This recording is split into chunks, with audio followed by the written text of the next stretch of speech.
to another program of So Clear Media Interviews. This is SoClearMedia.org. That's SoClear.org on the web. Tonight's guest, we have Edward Blackoff, director and producer for Shazam Films, and his new documentary film, Incest, A Family Tragedy. Welcome, Mr. Blackoff. Oh, pleased to be here, Tom. Thank you for inviting me. I understand that you are launching a media campaign across the country to promote the film and to raise awareness on this issue. It's an honor to have you today, and I wanted to start out by telling you that I watched your film and I liked it. Well, you know, I've watched it a number of times myself, and I like it too. And I like it in the sense that it does one thing. It has at its focus the only thing that really interests me, and that is how to better protect our children. And if I feel if we can better protect our children, then we do a service not just to the kids, but to families in general and to people who are have the inclination to perhaps unknowingly or in ignorance hurting kids. And if we can help those people, help the families, and above all, help children, that's my job. Well, the reason I liked your film, Incest, A Family Tragedy, is that you took the time to cover both sides of this incredibly sensitive topic. That is to say, you allowed for the victims of sex abuse, but you also took time for those who perpetrated the sex abuse crimes. That's something that I don't think other films of this type ever covered. What was your original intent when you put this film together, and did you discover something else along the way that maybe gave you a deeper understanding of this topic? Well, you know, I'm pretty much a creature of our society as well. And as I was impacted by the media onslaught on people who they claim prey on children and murder children and rape them, stranger pedophiles as they're known, I thought, gee, that's awful. And I wanted to do something about that. And I started out, well, like an old Charlie Bronson character. I wanted to just take all of those people off the streets and kill them.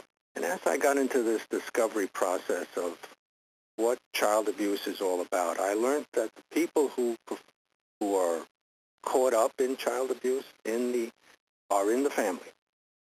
And those people are half the time victims of child abuse themselves. And child abuse encompasses not just sexual abuse, as I'm sure you know, Tom, but also battering and emotional abuse. Well, absolutely. You know, as I think about the film that I saw, and I saw it with an intensity because a lot of the people I know are caught up in this particular category, registered sex offender. Did you think that the word incest in the movie title would make people curious as to the contents of the film and maybe think to themselves they might want to see that? You know, I had hoped that it would just shock them into addressing the issue and to trying to find out more. I'm not so sure that was a good choice in that respect. I think in large measure it scares people away, and I'm just hopeful that they get past the word incest and pick up on a family tragedy so that they can see that what we're trying to do is expose the tragedy of this behavior. The tragedy not just to children, but to families and to the people who, you know, are doing it. Well, you know, there isn't a day that goes by that there isn't some kind of sex offender story, sex abuse story in the news media. And as you're probably aware, it has become such an emotionally charged topic. I mean, it is, if not the top with the jihad war going on in the Middle East, it's probably item number 2 on the agenda for social and political conversation. What do you think about the topic of sex abuse as such an intensely charged topic? What charges it so much as compared to maybe where it was 20 or 30 years ago? Well, I think 20 or 30 years ago, the difference is that no one even talked about it, even less than they're willing to talk about it today. And probably the big issue around the phrase has got to do with the word sex, because the United States, this culture is such a whacked out environment in terms of sexuality and what it means and who does what. It's titillating, and at the same time it's a taboo, and at the same time, you know, we're all wrapped up with a lot of pornography and It's an expression of freedom and free right in terms of free speech. So there's a lot of conflicting things about it. And I think that's probably why there's so much sensationalizing about the particular crime and the particular behavior. Well, movie makers for years have talked about delivering to the audiences what they want, that is, sex and violence, but maybe this category gives you both in the same content. Well, I think the irony of the whole thing is this. What I discovered in my journey in making this film, that the irony of it all is that the solution to helping people not do this to children, so in this country it's mostly men. In the world it's 50-50, men and women. But in this country it's overwhelming, like 98% child sexual molestation is done to children by men. But the irony of the whole thing is that the way we treat molesters is 180 degrees from the way we ought to treat molesters. Because what we're doing to them is we're driving them underground. We're ostracizing them from society.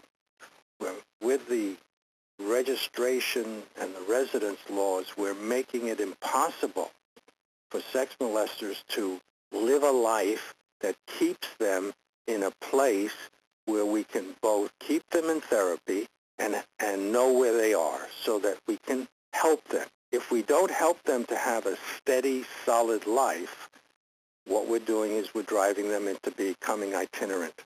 And Homeland Security says right now, 86% of all the people we know who are sex offender people, who are registered, are whereabouts unknown.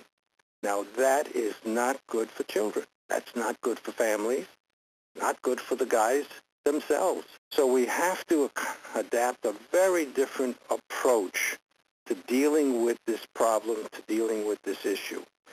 The communities must embrace these men, must take them into the community and help them to lead a steady, secure life. And only in that way can we help them to not reoffend, or help them in a way to not act out on the first offense. Because if a man goes for help, says, well, I'm thinking about doing this to my kids or to the neighbor's kids, he's immediately criminalized. He'll lose his family. Of course, the Department of Health Services will come in and they'll do an investigation.